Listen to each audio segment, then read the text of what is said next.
On this rainy early morning, is your personal house in order? If something happened to you, your secret weapon spouse, or one of your children, would your business continue to support you financially with or without you over the next 12 months, 24 months, or 36 months?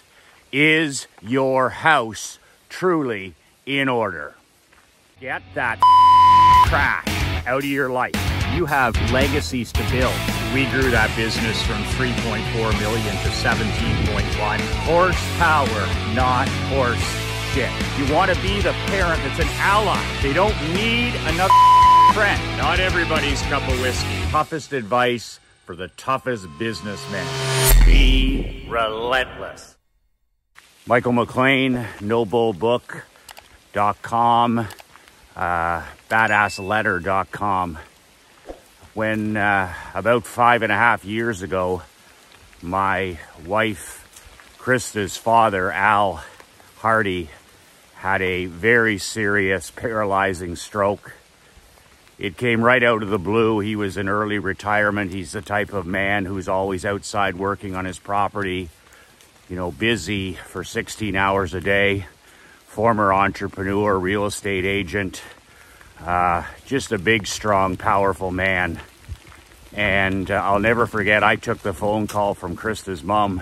I was down in my home office and she called to say that Al was in his lazy boy recliner just having a break just before lunchtime.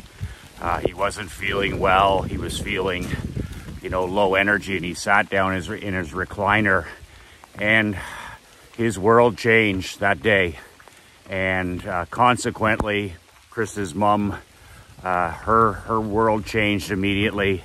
And of course, our family and grandkids, everybody's world changed. They were very, Al was a big part of our life at the time. They lived 10 minutes from us.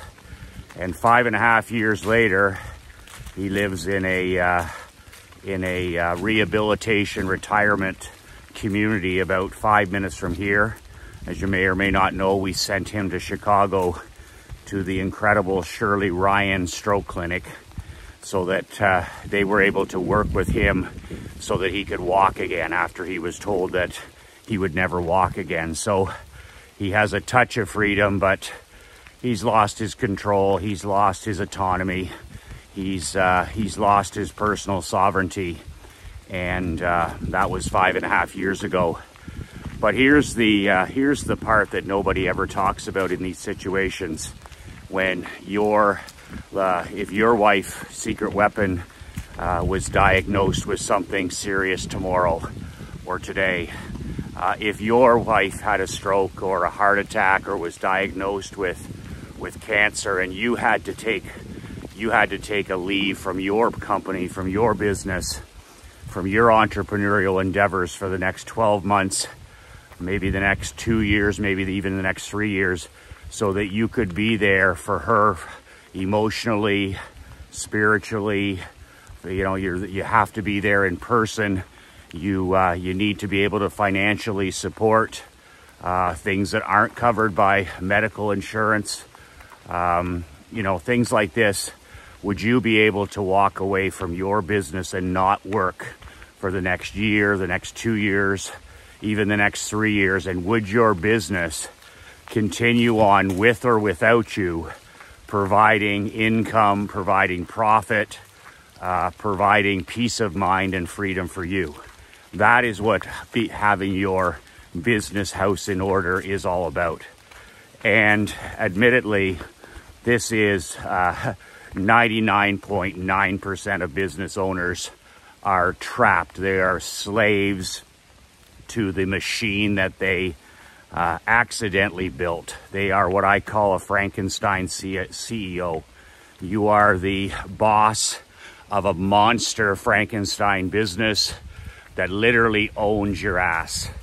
If you don't work, you don't get paid. If you don't work, employees don't get paid. If you don't work, you don't get clients. So it all depends on you. You are truly the franchise player. You're the Tom Brady without the offensive line.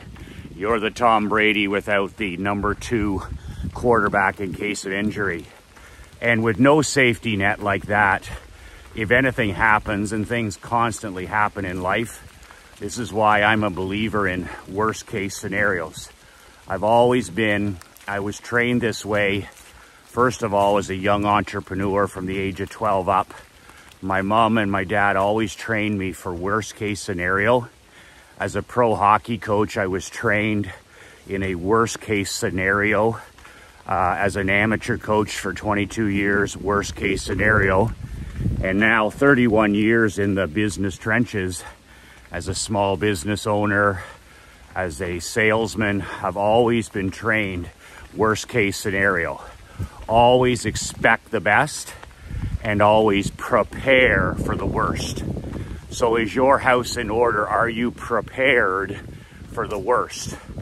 If you get a phone call today that your spouse is sick, or if you find out tomorrow that one of your God-given children, whether they're young or whether they're teenagers or whether they're young adults, have become ill, are you in a position to help them? Are you in a position to be there? Do you have the medical insurance to go the distance? Do you have the money? Do you have the cash to get them the best treatment under the sun? The Shirley Ryan Clinic that Krista's dad went to, we had to make a decision within 48 hours after his stroke whether we were going to invest in him walking again. And if I had been at a different part of my career, earlier in my career, I simply wouldn't have had the freedom or the financial means to help a guy that I truly love. He's treated me like his own son for 15 years. So we were in a position to look and say, okay, what stroke clinic on planet Earth will give this man the best chance to at least walk? He had been told the day before at our local hospital that he would never walk again and he would spend his remaining years in bed or a wheelchair. So we researched the Shirley Ryan Clinic, and the reason we decided on that one is it's the stroke and rehabilitation clinic where NFL players go, where NHL players go, college athletes go, and people that have been in serious vehicle accidents, job accidents. So the reputation was, if anybody can help him walk again, then the Shirley Ryan. It was only 21 days. Come on, buddy. We were only allowed to stay for 21 days, and they had him walking within 5 days. My point is, if we couldn't write a check for him to go there, if we couldn't write a check to fly him there privately, he wasn't able to get there. He couldn't walk. He was in a hospital bed. If we weren't able to write a check to charter a private air ambulance from Canada to Chicago, none of this would have happened. Plus, Al's wife, Krista's mom, had to stay there for the 3 weeks as well. So, money is the root of all good in situations like that. Come here, buddy. Stay. What a great dog Cliffy is. He was, we adopted Clifford 6 years ago. We've always had rescue dogs. But he's a special one.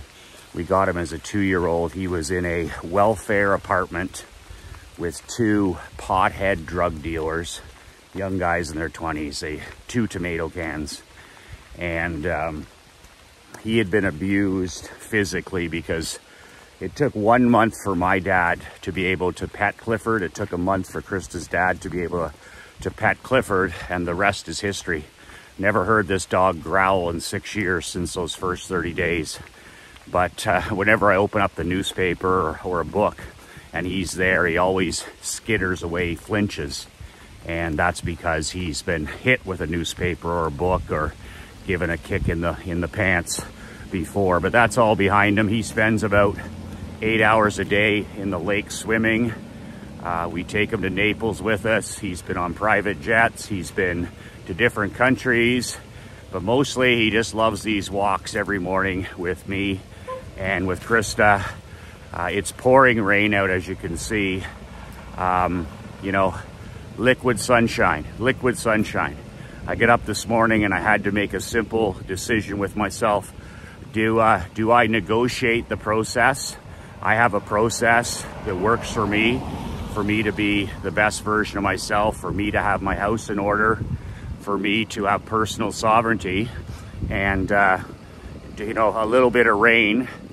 Do I negotiate my standards? Do I negotiate my rules? Do I negotiate my rituals that lead to winning? And I had that little conversation with myself, and then I put my pants up, my walking stuff on, my shorts, my t-shirt, my rain jacket, and I got my ass out here and I walked. Liquid sunshine. I walk in the snow, I walk in the freezing rain, I walk in the heat, I walk when I feel good, I walk when I'm sick. And this is my 300 and something, maybe 5th, maybe 6th straight video. That's a lot of days where the bad wolf said, Michael, you don't need to walk, but I did. So back to you getting your house in order. I'm doing a training today at 2 p.m. that I'm inviting you to. It's called How to Create the Ultimate Lifestyle Business. And I'm a huge lifestyle guy. I don't build it if it doesn't support my lifestyle.